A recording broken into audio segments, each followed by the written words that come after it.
read it on the phone. Call my husband. All right, we'll go ahead and call this meeting to order. We'll begin with the pledge of allegiance for those that would like to join us. I pledge allegiance to the flag of the United States of America and to the republic for which it stands, one nation, under God, indivisible, with liberty and justice for all.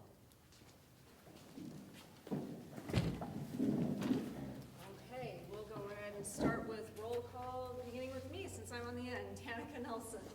Pat Moore, Steve Major. Angela Previty. Marilyn Hatch. Martha Brown.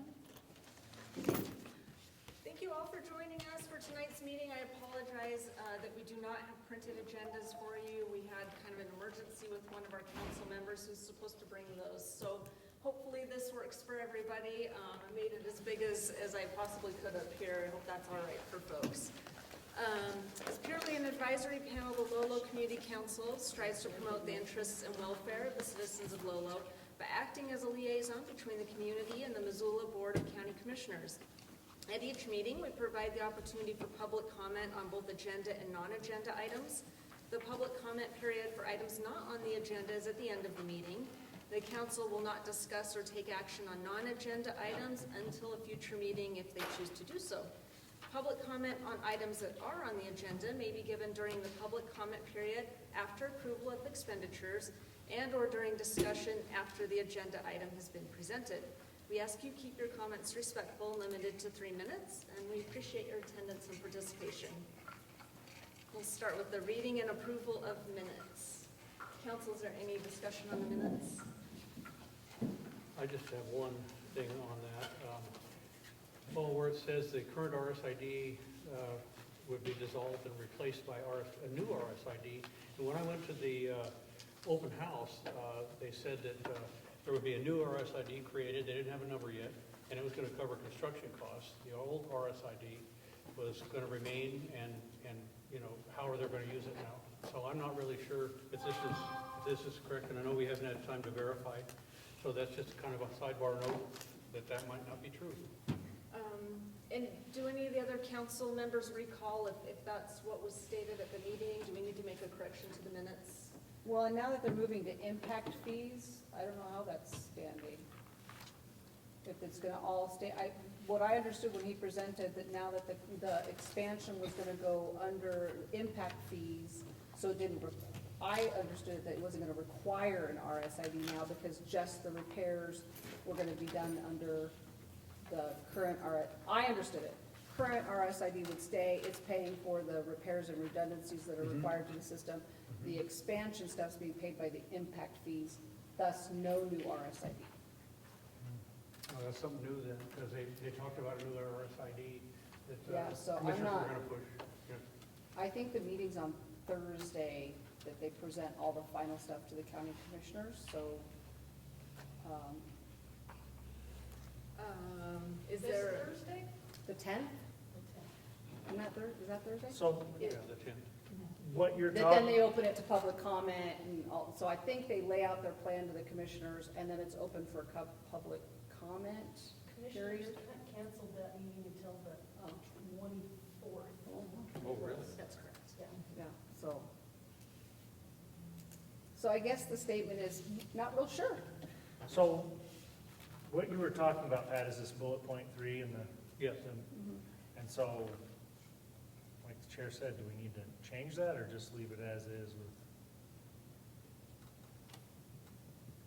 I would certainly question, I understood it to be that the current RSID 901 was going to stay in place and remain the same way it has been as far as any new expansion would take place with latecomers fees, using latecomers fees, which is the same thing that they did with the Lolo Creek Trail subdivision where the developer pays for the extra new infrastructure and all that brouhaha, and anybody new along the way that hooks up to it has to pay that developer some money back for putting in that infrastructure for his or her subdivision. And that the repairs and upgrades that needed to be done were going to be done through a new RSID that was not going to impact the old RSID. The old RSID was going to remain as is. Because I made the comment, oh, so that's the way you're operating now, using latecomers fees, right? That's how you're doing, and they said yes.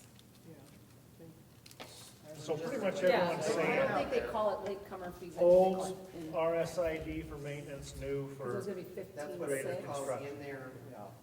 So so that does need to be maybe, changed. yeah,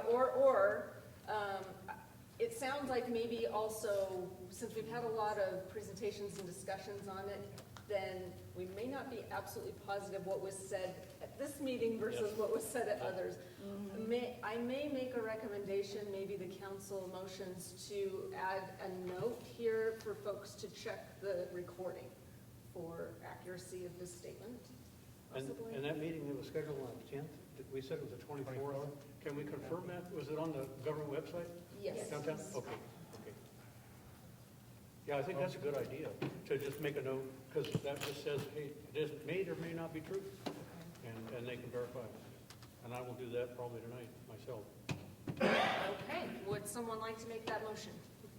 I'll make that motion. Okay, I'll second it. all right, so we have a motion to approve minutes with the addition to notify the community to double check the video for the accuracy of the statement regarding the RSID and creation of a new one. All right, all those in favor? Aye. Any opposed? Okay, I'm way down here, so I can't hear all the ayes. All right. On to approval of expenditures. Can we make a change to bullet point 4 too, that it's been changed to the 24th? So first public hearing plan for this, it says July 10th. Yeah. here. And that happened after our meeting. That happened after the meeting, All right. right? Yep, yes. Because I do have the hearing 7:10. So that's what he mentioned at our meeting. Very good, okay, sorry. No, all good. Okay, approval of expenditures. We do not have agenda printing tonight. Angela, I believe, has expenditures for sandwich board signs. Is that correct, Angela? Yes, and I gave that invoice over, and it will be next month. There's no rush on it, there's no rush on it or anything, and so, Next month? yeah, so Okay. it'll be a. So we'll have it on next month's agenda Yep. to approve that? Yeah. Sounds good, so I guess we don't have any today. All right. Do we have any public comment on agenda items? Nope. That's just it? On We things had a- that are coming up. Mhm. We Yeah. had an emergency. You'll have opportunities to comment again later as well. I'll speak at it for another. All right. Communications and reports. So it looks like the county, I think, is in between communications personnel right now, so we did not receive their update. But from their weekly newsletter, for folks that have signed up to that, and I'm signed up to that, here are a couple of items that came out through that. Missoula County, the City of Missoula, and Climate Smart Missoula are teaming up to launch a community-wide heat watch campaign. They're looking for volunteers to collect temperature and humidity data during an upcoming heat wave this summer. Currently, the campaign date is scheduled for Saturday, July 19th. Volunteers would drive or navigate a pre-scheduled route for 3 one-hour time blocks and use a small, easy-to-operate sensor to collect heat and humidity data. Volunteers would also attend a 1-hour virtual training session before the campaign day. The data gathered will be used to create detailed heat maps showing where extreme temperatures hit hardest in the county. This is crucial information that will help better support areas of the county most vulnerable to extreme heat. You can learn more about this campaign at www.climatereadymissoula.org/staycoolmissoula.html. Missoula County is still accepting microgrant applications for the Rural Grant Program. The microgrant is designed to support community projects that can be completed within 90 days and are requesting between $100 and $500 in grant funds. Applications are due on the last day of each month and are accepted on a rolling basis until funds run out. There's still $3,000 remaining in the fund for 2025. Examples of recently funded projects include new bikes for an after-school program in Clinton, repairs to the pollinator garden in Sealy Lake, and supplies for a volunteer cleanup of the Bitterroot Trail. Individuals, nonprofit organizations, citizen groups, community councils, schools, and special districts are encouraged to learn more and apply online at missoula.co/rural-grant. So as always, you can sign up for the weekly newsletter at www.missoulacounty.us/news/e-notification. That's where I received this news. You can also engage with the county on active plans and projects at missoulacountyvoice.com. And other sources of county information include the county's YouTube channel for meeting recordings, the county's Mythbuster series, and the county podcast. Now on to the treasury report with Marilyn. The bank statement for June, no deposits, no checks written, $3 for the paper statement fee, and the balance is now $656.20. All right, and mail? We got a news line from the Montana Department of Transportation, so that's put here for anybody interested in reading it. And then we got a box, and it contained our handbooks, one for each of the council members, so. That was the first. We knew there was supposed to be a handbook, individual for us, but we never had one, so Mandy. Where'd they come from? Nice. Okay. All right, on to committee and special reports. So we were supposed to have Public Works here for our SIT status update. I guess we're not having that tonight, and school's out, so not surprised to not see Dale here or Principal John Martin. I'm sure that they're doing other things this summer. So we'll start with Deputy Chief Corey Horsons with the Missoula Rural Fire Department. Good evening, everyone. For those of you who don't know me, my name is Corey Horsons. I'm the Deputy Chief of the Missoula Rural Fire District. Just wanted to take a few moments to kind of update you as to the happenings here at our Lolo station. June was a busy month for us. Our call volume, was up about 58% for Lolo for that station. Year to date, call volume up across the district is up about 2.6%. So we are busier. It'll be interesting to see what the numbers look like at the end of July. As you probably recall, we had a big wind event last July, which really skewed our data. So I'll be interested to see how our numbers are aligning with last year's by the end of this coming month. But as far as significant events here in the Lolo area, we had 2 wildfires. One was up on Van Drive off of Mormon Creek Road. From what I gather, that was a pretty rapidly growing wildfire that was stopped quickly thanks to a big turn in the weather. So it apparently got rained out, so we got stopped at about 0.2 of an acre. And then just last week was the Bear Creek fire of Highway 12. That started on Forest Service land, but we have mutual agreements in place with the Forest Service. So we were the first engine on scene, and that fire is now 100% contained, and it burned about 19 acres. So things, as we know, are drying out. Thank you to whomever did the rain dance or said the prayer or the voodoo doll or whatever for rain moisture on the 4th. That was really very timely and really kept our call volume on the 4th of July to a minimum. We were staffed up a little bit in anticipation of a significant number of calls that really didn't materialize, fortunately. I think the most significant event was a dumpster fire here in Lolo, so we'll take that any 4th of July for sure. As far as the last month's meeting, a participant in the meeting had expressed some concern around the weeds that were growing on the old Lolo school property.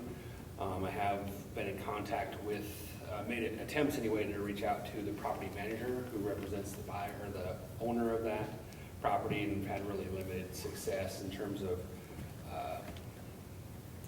getting them to voluntarily do much of anything, unfortunately. So I've reached out to the Missoula County Attorney's Office, and our Deputy Fire Marshal has reached out to the County Health Department.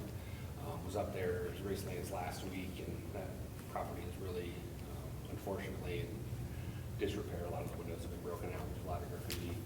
It's just a big concern for us from a fire and life safety standpoint.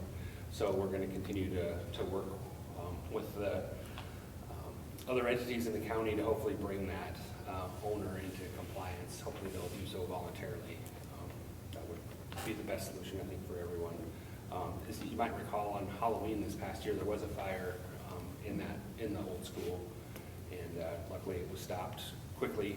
But in looking at that investigation report, there was a conversation at that point with the property manager, and they apparently had plans at that point to have those buildings torn down this spring, which hasn't happened. But so at any rate, I just wanted to update everybody as to what's going on, at least from the fire department's perspective, and working with the developer and other county entities to try to minimize that fire and life safety risk with the abandoned Lolo School property. And then just finally, this last month, I applied completed a pre-application anyway with the Missoula County, I forget what their official title is now, but the grants folks for Missoula County to solicit support from the county in pursuing a community development block grant, which we would use to make some renovations to our Lolo fire station. That building was built in the 70s.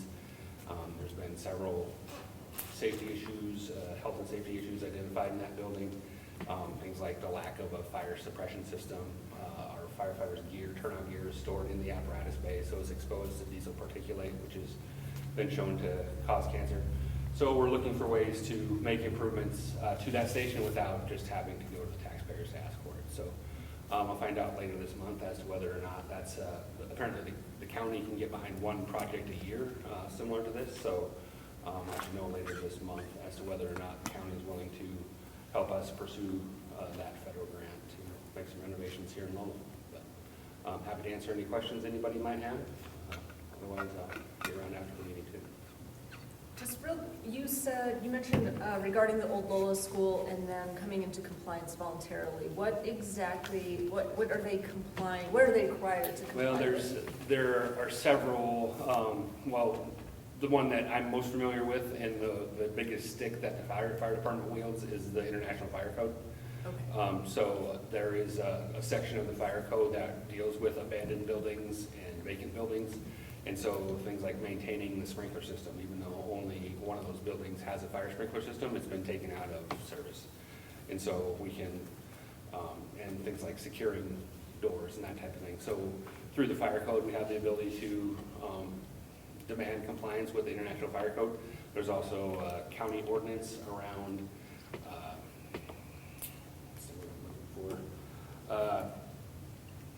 abandoned property and blight and that type of thing. So there's a county ordinance as well, and that's the health department side of things.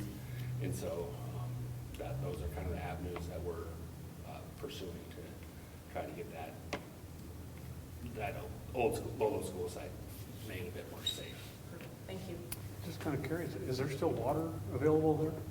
The hydrant system is still Everything's in still operation. hot, Yes, the fire hydrant system is part of the greater Lolo community water system. Yeah. So the buildings themselves, there's I guess that middle building is the only one on the campus that does have fire sprinklers. Does it? And those were taken out of service last fall evidently, or when it was purchased. Presumably the owner didn't want to pay to heat the building because if it's not heated, it could freeze and break and Oh, cause a big mess. yeah. So they did take that system out of service. So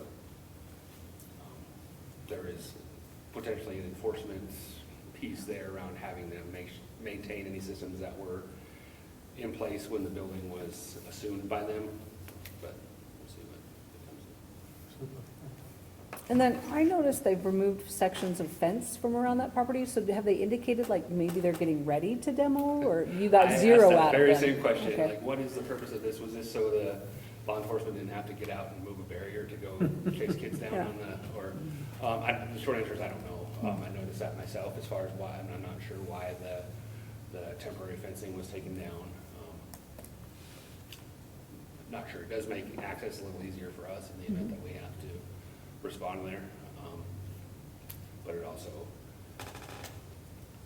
lets any member of the public also. Yeah, Could somebody unofficial taken it down? Like, So, it doesn't appear like it's just been thrown over or anything. It looks like it was actually removed, so I'm not sure. So they were also doing some work along the fencing that they had in front of the old schoolhouse building. Like they were doing some work in the dirt there along those carrageenan bushes. I think I they're saw gonna get the soda truck or whatever that's parked there, I think they're gonna get her power and water or something? No, yeah, I'm not quite sure what, but, yeah, I don't either. Yeah, I'll definitely sleep better at night when that building gets either torn down or secured. Sure glad you're looking at it. That's- Well, I would hate to see even a firefighter with a hangnail from a building like that, not to minimize the value that that building has served to the community, but the condition it's in now, it's really of no use to anyone. It's really unfortunate. So I would hate to see somebody get hurt or killed with something like that were to catch fire. Any other questions? Okay, I'll be around after the meeting, otherwise feel free to reach out anytime. Thanks. Thanks, Corey. Thank you. Okay, so since we didn't have our RSID report, is there any public comment on that? I want to make sure that we capture that, just in case, even though there wasn't. Maybe we can get Jason Mitchell back out here and let him do some talking again. Yeah, He was supposed to be here. Yeah, he's supposed to, yeah. That's why it's on the agenda. So I will follow up and see, 'cause what happened this week. But as Kathy mentioned, there is not a commissioner meeting this week. It's the 24th. So for folks that do want to go to that, Thursdays, I believe at 2 p.m. I believe so. 2 p.m. Thursday at 2 p.m. So There's still gonna be one of the commissioners gone, though, so I'm not sure if they're gonna go ahead with it or not. yeah, and I have not seen an agenda for that meeting yet either. So yeah. Is that their normal meeting, or is that for the, all right, just normal? Yep, their normal meeting. Last report then is our general development and transportation. I did receive an email that the final US 93 corridor study report has been released. I did not notice significant changes from the draft that they had presented at the public meeting several months ago. So it looks like the same recommendations that they had presented there still hold. But I would encourage folks to review that, and then please come to the council if there's any of those, now that it's official, it's something in which, if the community feels really strongly about one of those recommendations, by all means, come and have a discussion here at one of our community meetings, and then if there's, something you want us to convey to the commissioners regarding that report, then that's something that we can do. So, please check that out. Does anybody have any adjustments to the order of the agenda? We only have one item, so. All right. So our unfinished business then, and this kind of will continue, I think, for this foreseeable future, is our discussion about Missoula Growth Policy Update and the Lolo Regional Plan. We've got Ian here tonight, and we're going to kind of discuss future meetings and some potentials of what we could discuss with the community and that sort of thing. All right, thank you so much. Yeah. Appreciate it. I'm gonna bring this chair up just because I've got all my stuff Yeah, please, yes. on the side here. I've got a couple materials that I'll pass out here before we get going. I didn't bring a ton of stuff, but at least I've kind of got a little kind of summary of what we're talking about this afternoon, this evening, I guess now.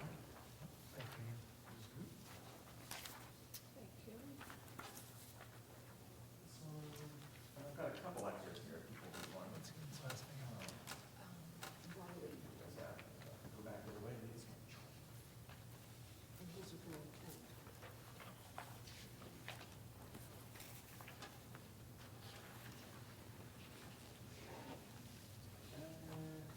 Okay. Anybody want an extra copy of either one of these things?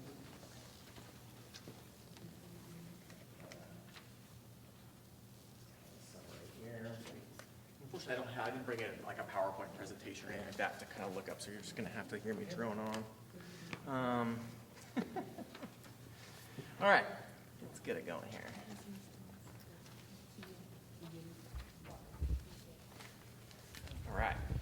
All right, my name is Ian Barley. I'm a land use planner here at Missoula County. Land use planning can be kind of divided into a couple of different buckets, and I'm what they call the long-range planner, right? So we work on plans, like long-term growth plans for different parts of the county and the county as a whole. So we are, the county's starting a growth policy update, right? This is a big process that lasts typically 2 or 3 years, and we're starting it this year.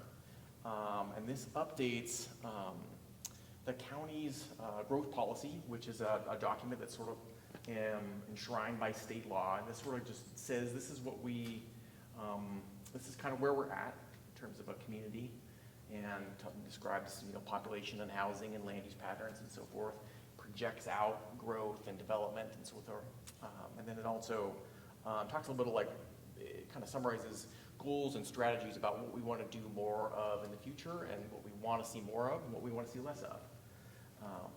There's a couple of key components in that. One is a map, right? It's called a future land use map, and it kind of idealizes what should be in a particular place. And I've got some examples of that here. So this is a big process, and there's kind of 2 elements that we'll get into in this first phase of the growth policy update. And both of these have to do with the community council in particular, right? First is, at some point this fall, I'd love a little bit of your time, and I'll certainly reach out with plenty of anticipation, right? Because I know y'all are busy, you got stuff to do. But we'll talk about what's called a public participation plan, right? And it's just kind of it's a very simple document, and it's typically 5 or 10 pages, and this kind of describes how the county will engage with different entities of the public, both the general public, right, and then in particular with the community councils, right, because you're the kind of a linchpin between the county and the local communities. And so I'll probably come by myself or Karen Hughes, which is another one of our planning staff, right? She's my boss. And we'll come and we'll talk a little about what the public participation plan, we probably would present you a draft and see how you feel about, you know, does this look good to you? Do you want to see more of this or less of that? And we'll go through that. And the second thing that we'll ask the community councils to do is to review their relevant area or regional plans. And that's what we're going to talk a little bit about tonight. Lolo has this big boy. This is the Lolo Regional Plan, and this was done in 2002. It was a 7-year process. They began it in 1995 and they finished it in 2002. It is a big plan. Does anyone here, did anyone here work on it when the planning process was in? There we are. What do you remember the planning process? What do I remember about the plan? That it was long and laborious, and it was well attended by most of our citizens in the area, most stakeholders and residents. Yep, good. That was more positive than negative. I'm sure it was a long process. I mean, 7 years is a long time to do a plan. Well, it was right? put on hold for a while. It was started and stalled because our planner had to go put a plan together for Miller Creek. Oh, okay. So it was stalled for a couple of years. Yeah, they kind of put it That's on when the hold. RSID got ahead of the local land use plan. Yeah, that makes sense. Historic history. We're doing an update of the plan in the Swan Valley. This is Condon, right? And that's taken us about a year and a half to get through that process, and we'll start the adoption process of that plan in the year. But that's a more typical timeline. I said it should take about a year and a half, generally, is how long. But this is a big plan. This is actually bigger than the county's growth policy, right? There's 240 pages to this plan, so it's a big document. And it's very detailed, right? You can tell that the planner and the people that were very, there's a lot of different sections that go, there's a lot of detail in this plan. There's nothing wrong with that, it's a good plan. It's very comprehensive, right? It covers a lot of different topics. And that made a little bit of a challenge in terms of asking you, the community council and the general public here, right, to review this plan, how to essentially be the most effective at telling us what this, kind of gets right, what's changed, and what we want different, right? Which is a little bit of a kind of review process, like what do we want to do different from this? So it's a little bit of a challenge, right? So I'm not going to ask everybody to read this plan and provide comment on it, right? It's a little too much. So we're trying to figure out some ways to simplify the process a little bit and just kind of give us what we think is going to be the most valuable going forward. The new plan, the county's new growth policy is going to incorporate elements from a lot of these different regional or area plans, as we call them. So it's going to be I've kind of envisioned like there will be different chapters in this plan, and, Lolo will be a chapter, and Frenchtown will have a chapter, and stuff like that, where we get into specific goals in the different communities, right? And they'll kind of report on what, what is, what are the needs of that particular community.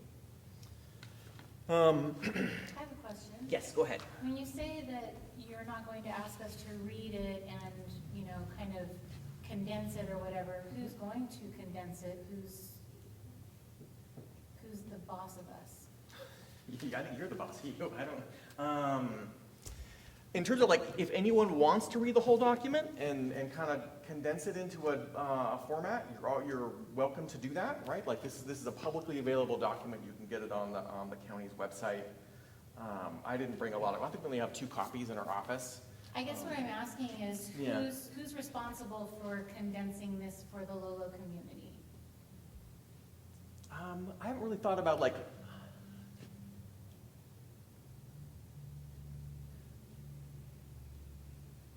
I don't know if anyone has that responsibility. Yeah, but you're saying you're just gonna have a chapter for each community, so who's responsible to decide what's important in those 240 pages and what's not that important, and what we can just get down to the meat and bones? Well, that's kind of the process we're talking about. Okay. Is like, what does this process look like? So certainly what I've printed out a couple of different materials just to kind of get you started, right? One of these is this plan implementation table, right? And this table has summarized all of the kind of overall like goals and policies, and we've kind of taken a stab. This was originally like 35 pages of kind of goals and policies, and we've summarized it down to about, I think there's maybe 12 pages of text, right? And we've kind of set up a little bit of a, kind of a little rubric, right? Like how you might, is this still relevant to you? How important is it to you? Do you have a general comments, right? So that's a little bit of a summary of what we're, in this particular exercise. But before I get too far into that, How are you gonna notify the residents in the area, our Lolo citizens, that this review is going on?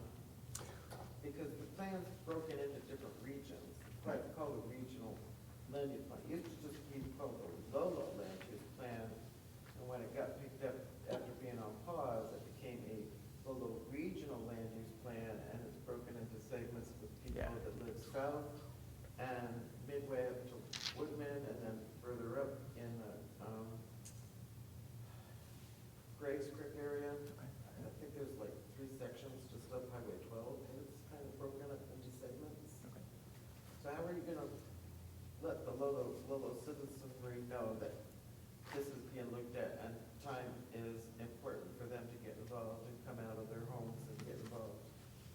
well, that's what we're talking about. Like, I didn't come here with a specific, like, this is what the county's gonna do, because that's what we're here to decide. Like, kind of what do you want to happen, right? This is kind of your opportunity right now. Just, we're getting feedback in terms of like, what do you want this process to look like?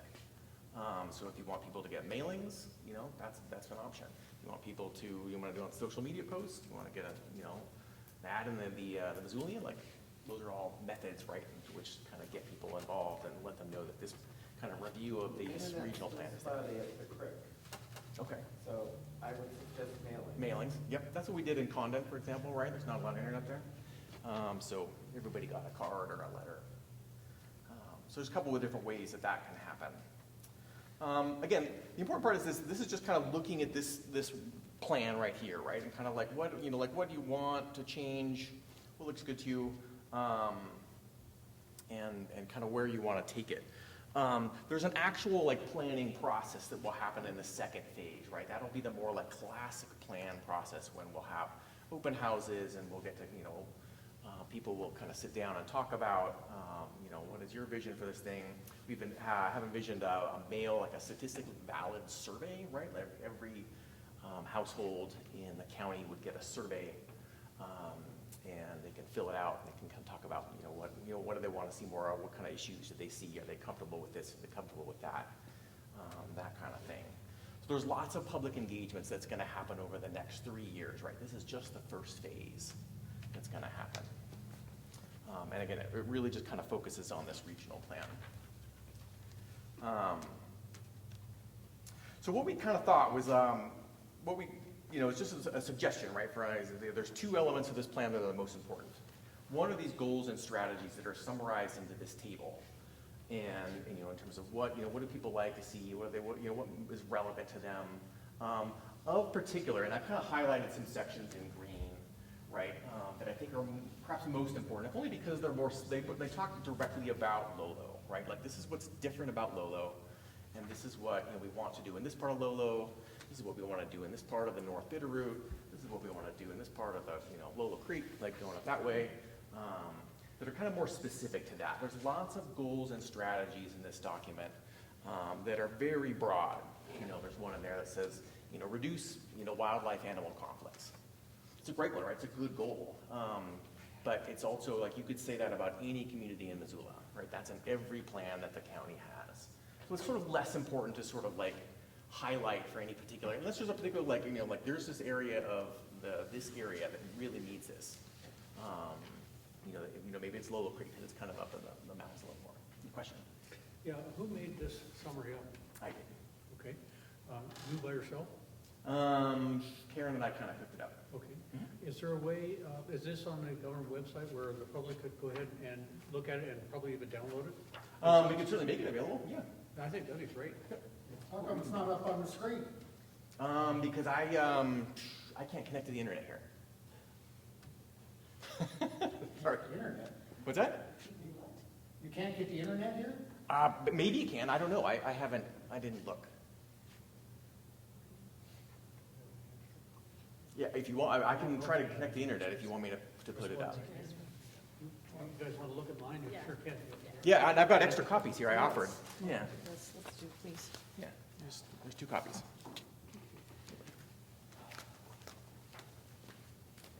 Okay. So, yeah, there's a little of that. Again, and I think the idea is, this is just kind of, again, I'm introducing you this idea here. If this doesn't work for you, and you prefer a different way to kind of give feedback on this, let me know. We can, there's still opportunities to change what this process looks like, right? So as I mentioned, there's 2 elements to this, right? There's this, which is this table, this kind of implementation table, like what needs to change, what's relevant, what's not relevant, that sort of thing. The second component of that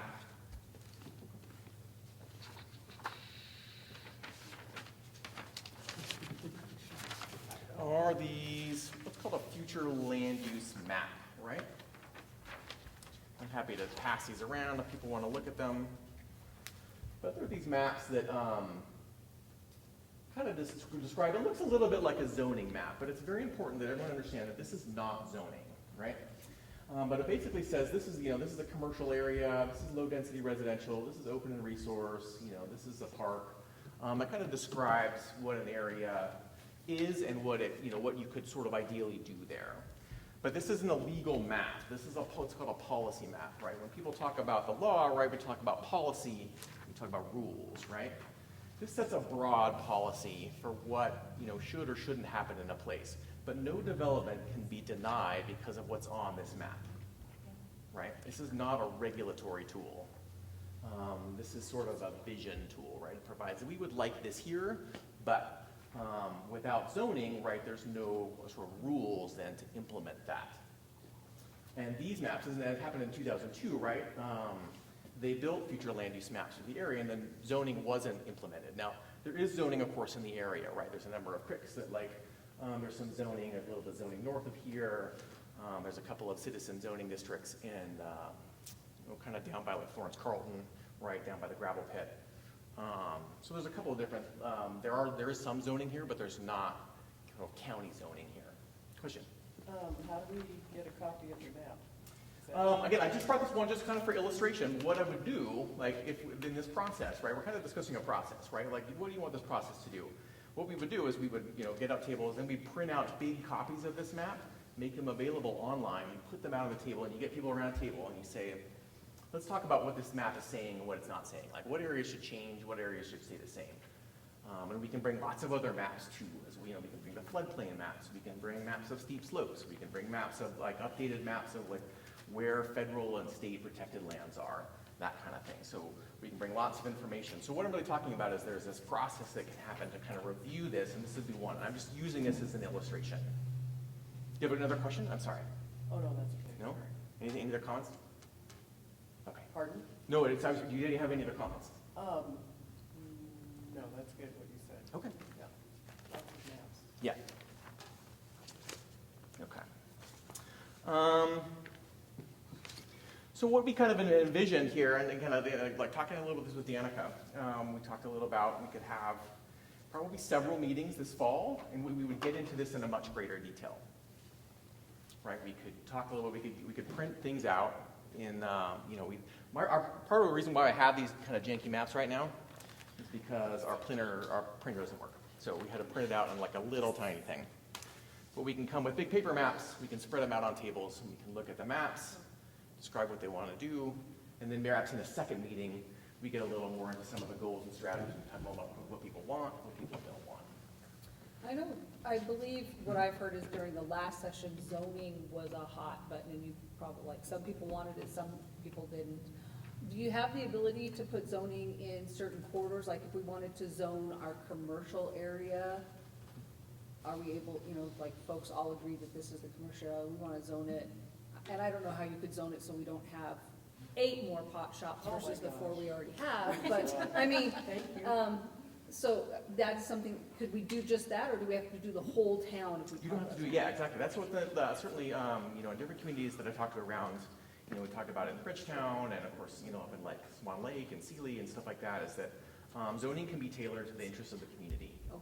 Right? And it can cover certain areas and not cover other areas. It can regulate certain uses and not regulate others, right? And so, yes, sure. So did I hear you say you're gonna be able to put some of those, or all the maps, whatever, on with this, on the website? So that, people have time to study it before a meeting, because Yeah, of course. it's usually so busy at a meeting, you don't have time to really absorb it. What we can do is we would probably use our the existing tool that we often use for this kind of stuff is the Missoula County Voice. And we can kind of put some materials up there and kind of describe. I don't want to do that quite yet, if only because I want to make sure that this process works for you and that you want to do this, right? Danica said that the community council was interested in doing this and they kind of wanted to prepare for the plan. But again, like, this is kind of what I'm here to discuss with you. Who enforces the zoning? This one? Or the, Who like, enforces it? no one enforces this. Zoning is different than a recommendation. The future land use map is non-regulatory, right? No development can be denied on this. Talking about the current zoning. It's There not is zoned. none. We don't have any zoning. Well, there are pockets. Well, There are you got pockets of residential, zoning. you've got commercial, There's commercial and residential only places right now. I'm asking who does you got a campground in single-family dwelling areas. So yeah, there is some zoning right in the Lolo area. They're typically called citizen zoning districts, right? They've been enacted by groups of neighbors who have decided that they want to do this and pursue that. That's the only zoning really in the Lolo area, and the rules that are in place there, right? Like you can only have 1 house per acre or whatever it is, right? Those rules are enforced by the Missoula County. Like I have colleagues that would, like the other ones, like, oh, we received a building application, and does this meet the rules of the Missoula County zoning? doesn't have an enforcement agency, it's complaint driven. You have to complain if you see a problem somewhere. Well, not necessarily, because we have we have mechanisms that again, like a lot of it is triggered by the building permit or by a subdivision, right? It's Those are- still complaint driven. It's not, we don't have an enforcement officer that goes around looking for issues. Oh, It's that's complaint driven. A compliance. complaint has to be Oh, brought. like in terms of oh, someone's running a business out of their house and, like it's not supposed to be in the zoning or whatever it is. That oftentimes is complaint driven, yes. Because yeah, the county we don't have the staff for people to drive around and look for problems. Yeah, it's usually, what's that? I have a hard time envisioning, knowing what I know about the county's budgets, I have a hard time envisioning that's coming anytime soon. Well, just based on your statement of what you said you guys would like to see and what you wouldn't like to see, that kind of gives that impression that, you already have an idea of what you would like to see. I think he was inferring what the citizens want to see, not the plan. Yeah, I don't think like, the county itself, like we want to do a land use plan, right? We'd like the, citizen and, community engagement with what people want, what they want to see, what they don't want to see. But I don't think that the county in general, like we have an agenda for like what we want to see here. I would recommend you start with a really big open house and send out postcards Okay. to everybody in Lolo, all the citizens, and letting them know it's time to update the Lolo Regional Land Use Plan, and have the first open house with posters around the room showing where we are now with the areas brought out into different regions, the sections of Lolo, the stuff down south, the stuff up the creek, different areas, where we are now, where the plan is now, and point out what things might be somewhat outdated for the plan. Sure. And as a starting point for where we are now in this point in time, let them know how old the plan is. A plan, way over 10 years old, stuff, and nothing's really been implemented per se as far as zoning, because it's not a zoning document, it's a recommendation. Yep. If the citizens choose, like some had in the past, like Sleeman Gulch folks, if they choose to take the land use regional plan of recommendations and take it a step further and say, we want it zoned, and do a citizen-initiated zoning area, then they can, and then it's enforceable. Otherwise, it's pitting neighbor against neighbor, similar to what covenants do in an area, that you have to take your neighbor to court if they're not complying to covenants on your properties and stuff. But I would suggest you start with a big open house, send letters, do social media, do a news blip, do just a really, get it out there, a big news blast, so that everybody that's living under a rock has no excuse for not knowing what was going on, and has a chance to get involved, to know where we are in this point in time, and then they can get engaged as the process goes further. But everybody needs to know what's going on and where we are at this point in time, and just how outdated the plan truly is. That's my point of view. That's just me. Is that something that's feasible?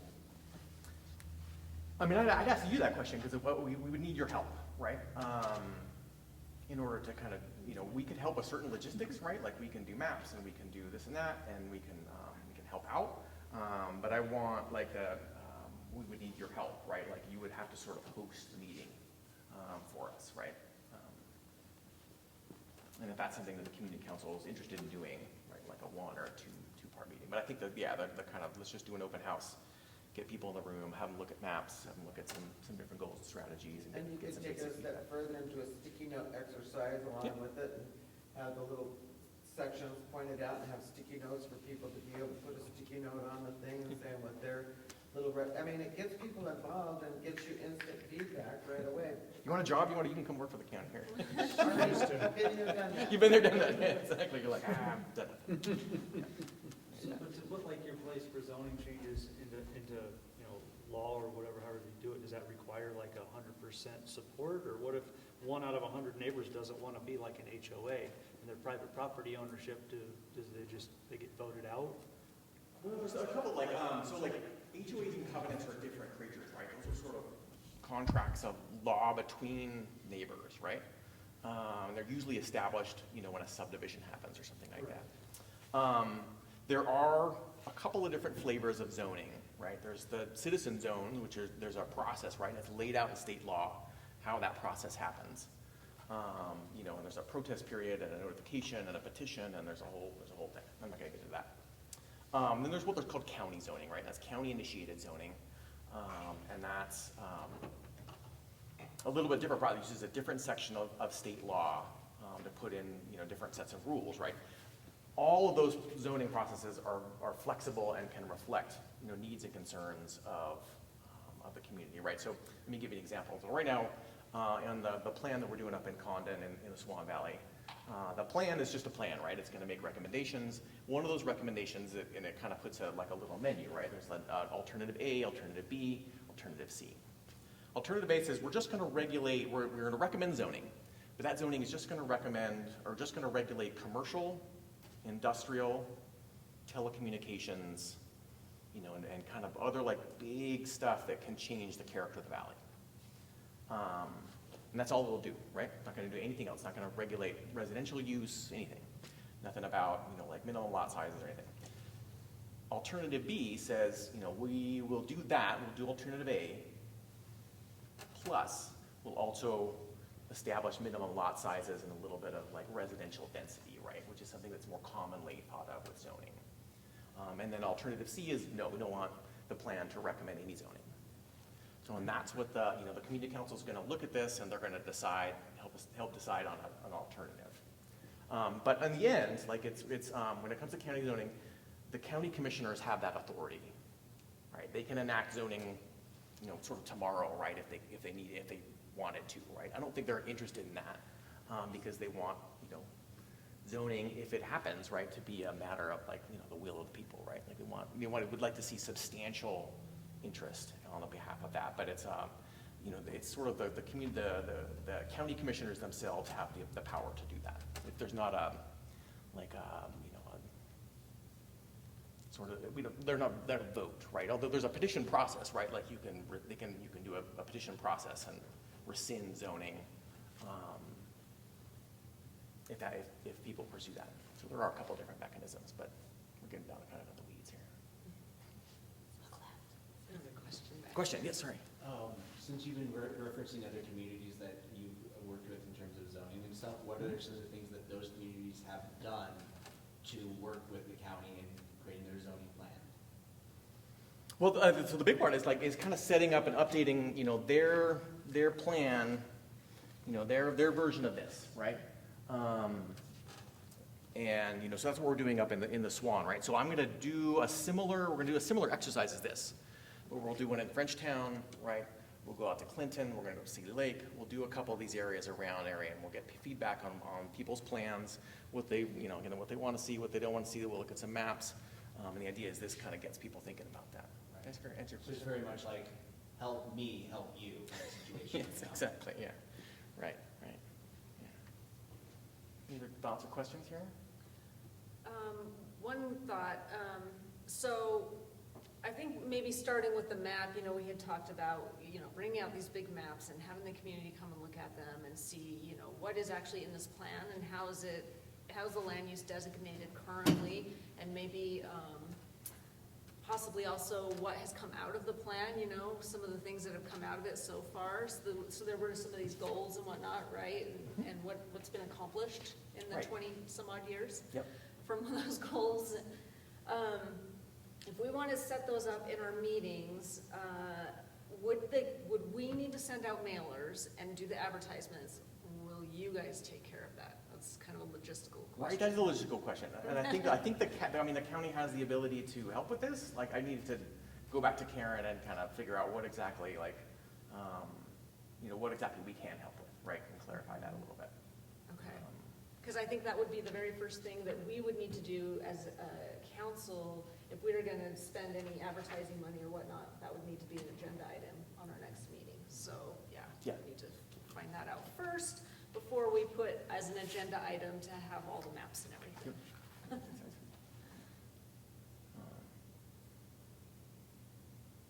me see if I have anything else here. Was there other questions here? No. Okay. Could you clarify Yeah. for me what you meant by the commissioners have the authority to implement zoning? They do have the, Part 2 zoning, which is this, kind of a section of state law. And the commissioners vote to enact zoning. Right now, it has to be based on, typically what it's based on is, they base zoning on this map, right, on these maps. This provides the policy recommendation, this provides the vision, right? And then the zoning can happen after this. There's a public process. There is a public process, yep, and it has to be noticed, right? There has to be 30 days, and then it has to be 45 days, and it has to be. That's where I wanted you to Yeah. have some clarification. Yeah, no, that makes sense, right.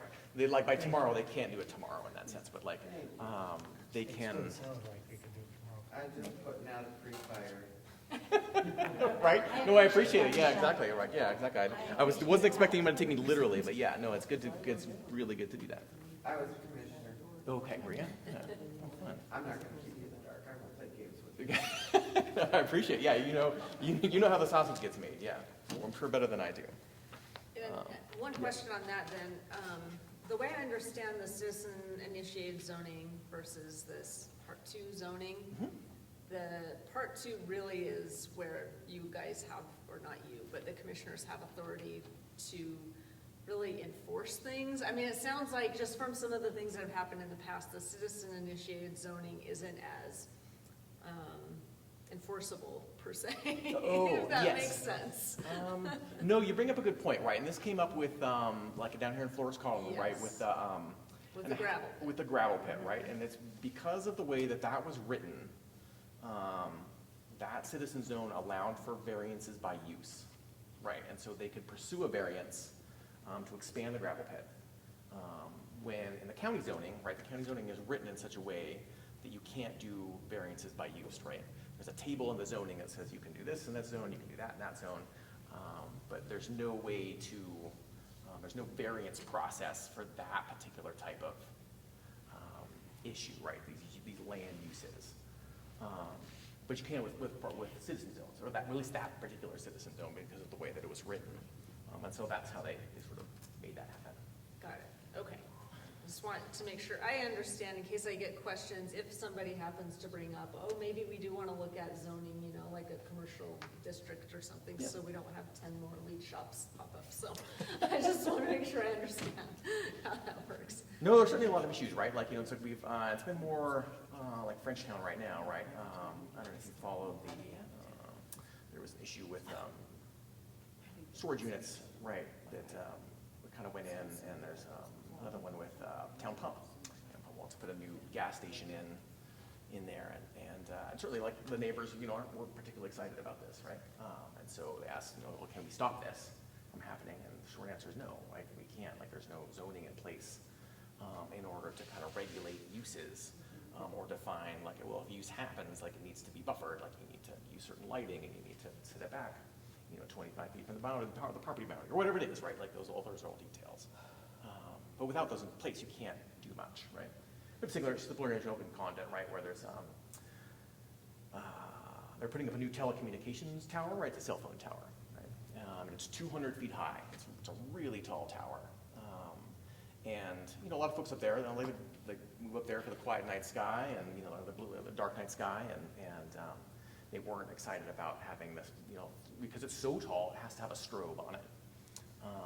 And so they're not excited about that, right? But again, like, in areas that are zoned in the county, right? So our county zoning ends, you know, kind of between here and Missoula, right? Just kind of on the other side of Blue Mountain Road there. We can require things like co-location, right? You have to, you know, use somebody else's tower before you build a new one. Or you have to screen them in such a way, or you have to do certain things with particular uses. Make it look like a pine tree. Exactly, make them look like a big, like, crazy Dr. Seuss pine tree, right?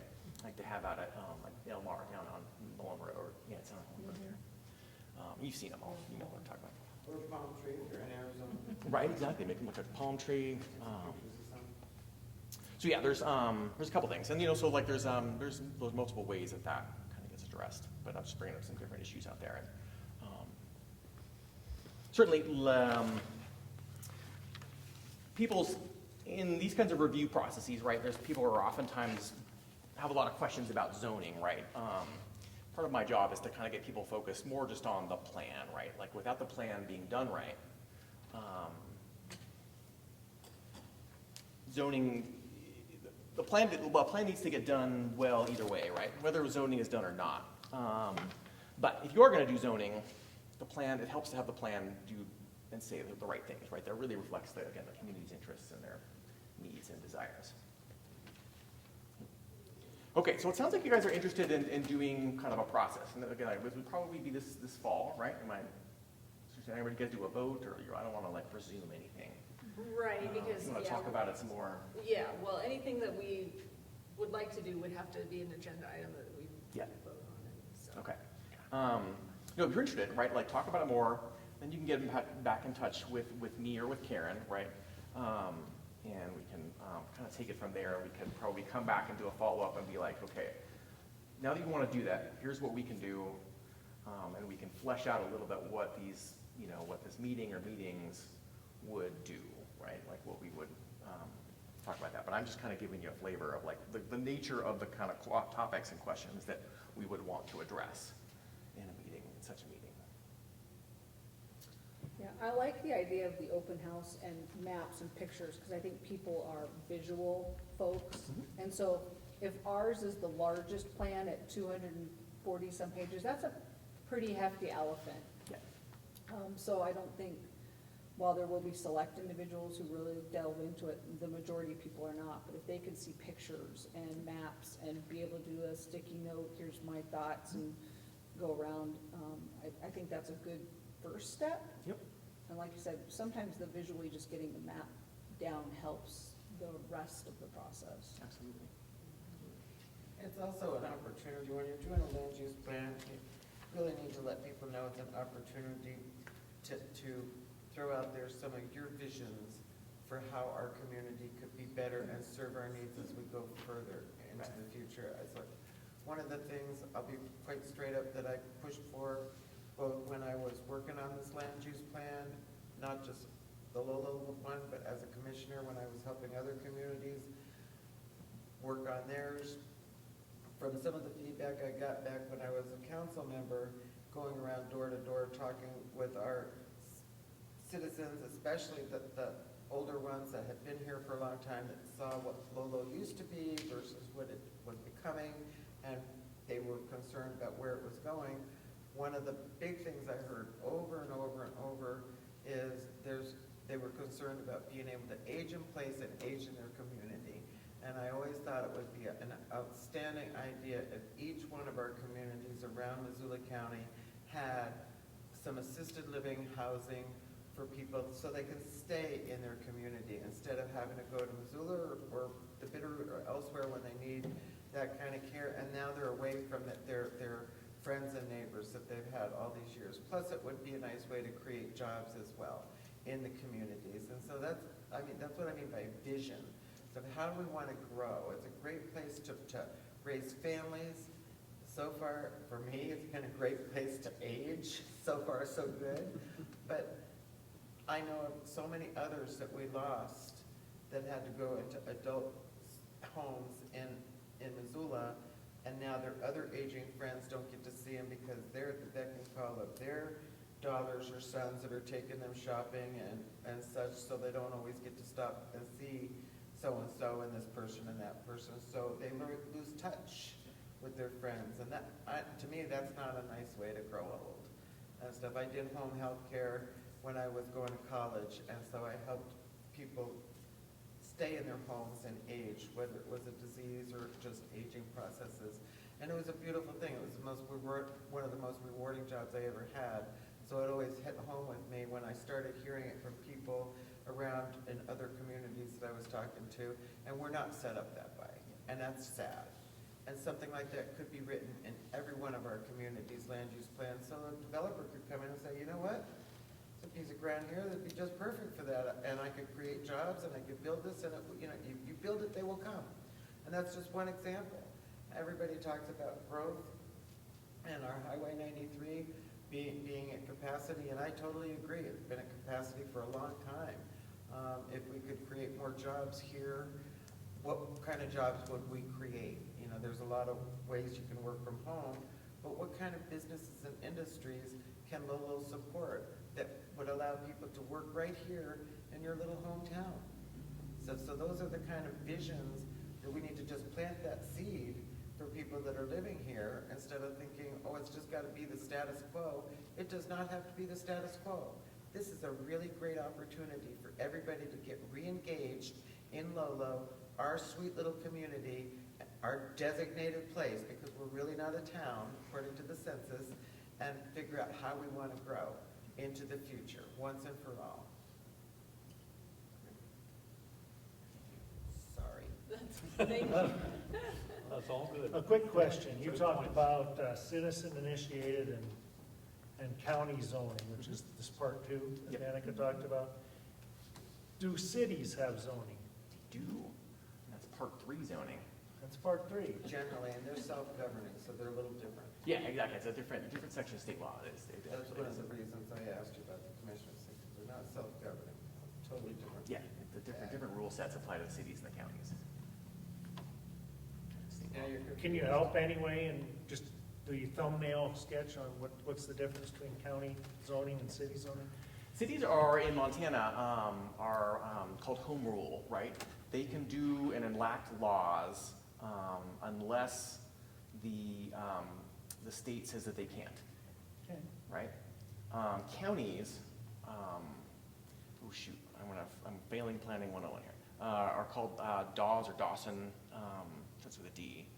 Dawes rule, I think is what it's called. Never mind, that's not important.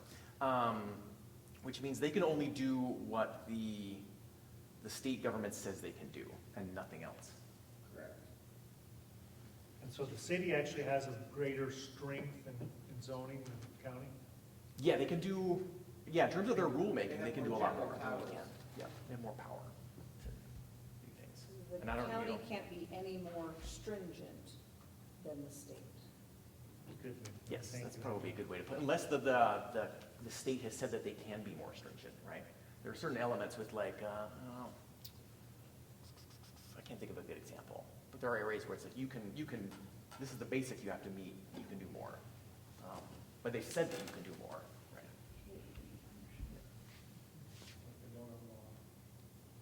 Donut law? Do we have any other questions for Ian right now? Otherwise, I think maybe the next step would be, you and I get together and find out who needs to send out the mailers and Yeah, we put can in- figure out some of the put- logistics. Yeah, right? and put the ads out, because that would probably be our next agenda item next month. So, Well, and my question would be, do we envision that portion of the meeting being lengthy enough that while we're, like that initial meeting isn't during this, but maybe, let's say we plan it in September, we have our regular meeting, second Tuesday of the month, and this planning meeting 2 weeks later on a whatever day, so that it's focused just on that, because I could see where that first meeting really could be time intensive with people walking around, looking at the different maps, putting up their sticky notes, giving their input, and that in and of itself could be a whole hour. right. I mean, I guess it depends on how many people show up. Yeah, you could do it like an open house thing, Yeah. from one time to another time. like Yeah, you or did maybe with it's the RSID at the before, school and yeah. stuff. Yeah, maybe it's before this meeting. I could see that, instead of making it an agenda item, it's its own separate, because it could be pretty. Yeah. Separate open house. Yeah, Yeah. that's probably what I would recommend, is either do it in the evening or a weekend, right, in a separate meeting. Okay, and so that would, doing that would also have to be an agenda item. So, those two things possibly we could have on next month's agenda. And I think if it's a county open house, that puts it on the county. Right, but I think Ian's saying that you guys won't, you want us to host it, right? Yeah, I think it would, a lot of times these things have sort of more weight, right, if it's like the community councils, sort of seeking your feedback. It doesn't really matter, like, it's semantics, like, we're gonna have to work together Sure. on this. And admittedly, I don't have all the details in terms of like, what exactly we can do and like what, would prefer you to do. That's a conversation I would wanna have with Karen, Okay, so. okay, so, and I see two things then we could possibly discuss next time is, yeah, whether or not we have to do this, and it's a separate meeting, and then, sending out notification via letters or postcards or, advertisement in the newspaper, that sort of thing. Because I could see like it being something like what they did at the Lolo school. Yeah. That was very well attended. I would love it if we had that many people. Yeah. Yeah. Hope for the best, expect the worst. Speaking of the Lolo School project, it had come up, right, and I think that goes to planning board, this month, maybe even later this month, right, it moves forward. I can't remember which exactly step it's in, I think it's a preliminary plat, I think is what we would, which is right, kind of a preliminary design approval. I think that goes forward, if anyone's interested in that, following that project. I think that's later this month. This month, okay, great. All right, any other questions about this? No? Something coming out. Okay. All right, thank you so much. Okay, thank you so much for having me, I really appreciate your time and attention, yeah, Yeah. looking forward to working with you. Yeah. All right, now, any public comment on items not on the agenda? Do we do new business first? We don't have any new business. Oh, I'd like to put some in. Do it in the items not on the agenda, because Okay. it hasn't been noticed to the public, so. All right. Well, it's kind of concerning what Ian was going on. Okay. I'd like to move that we make an expenditure with Lolo Community Council funds, that we print off about 4 hard copies of that 240-page growth plan that Ian had. Okay. So we can pass them around amongst county members. In my opinion, like Michelle said, there was a lot of hard work that went into that over 7 years. There's a lot of good stuff in there, and we may not have to change a whole lot. And I hate to say this, but if it's hard for the county, because it's 240 pages, I don't care if it's well done. So, and it sounds like it was really well done. So we may not have to do a whole lot. It's old, because it's 2002, so we're like, oh, it's 13 years old, or, excuse me, 23 years old. We need to read it. Thanks. Don't laugh about my math. We said there Cory. were math. So I would move that we make an expenditure to take that, download it, and have it printed off in a few manuals. I'd Is it say 4 available manuals. online? Yeah, it is. It's available online. I guess I would ask if the county can't provide them first and see if they would say, yeah, we'll send you 2 or 3. And if that, then if they say no. Provide them for each. Yeah. Yeah, I would ask the county to provide them first, and then if they say, no, it's available online, we're not printing them, then let's discuss, but I would think that they would be like, You guys need to be informed. They Yeah. owe you that much. Well, I think I'd like they to would look do at it. it. Yeah, I think they would Putting that- do it if we requested It may it. be hard, but I could be wrong. Okay. The optimist in me says ask first, and it might be pleasantly surprised that they would just provide it for us. yeah, I just don't mind spending our money. That's what we have. Sure, so we'll do this. I will ask, because in order to make a motion like that, it needs to be on the agenda anyway. So I will ask, and, and if the answer is no, I will put it on the agenda for next month.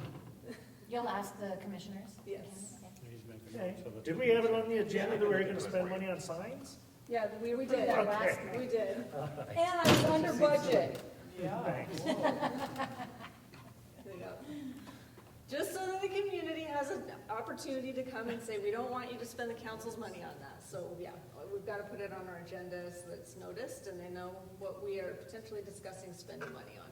So I will do that if the county says, no, they don't want to send them to us. Yeah, I can follow up and get back to you. Okay, perfect. Any other public comment on items not on the agenda? No? Seeing none, okay. Our next regularly scheduled meeting then is August 12th. And with that, I would entertain a motion to adjourn.